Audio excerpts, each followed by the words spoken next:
રાજ્યમાં સ્થાનિક સ્વરાજ્યની ચૂંટણી જાહેર થયા બાદ મોટાભાગની નગરપાલિકાની બેઠકો ભાજપે કબજે કરી છે અને બિનહરીફ પણ થઈ છે। ત્યારે કચ્છના રાપર નગરપાલિકામાં ભાજપનો ચૂંટણી પ્રચાર વેગવંતો બન્યો છે।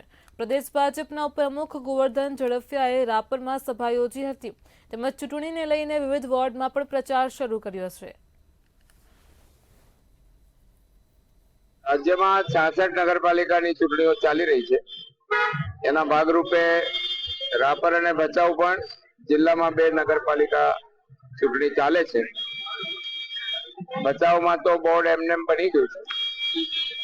રાપરમાં પણ એનાથી સારું બોર્ડ બનાવવા માટે બધા અમે અત્યારે અહીંયા આવ્યા છીએ અને ખાસ કરીને રાપરના જનતાનો પણ ચાહે વિધાનસભા હોય લોકસભા હોય હંમેશા ભારતીય જનતા પાર્ટીને પ્રેમ મળ્યો છે, પરિણામો પણ મળ્યા છે।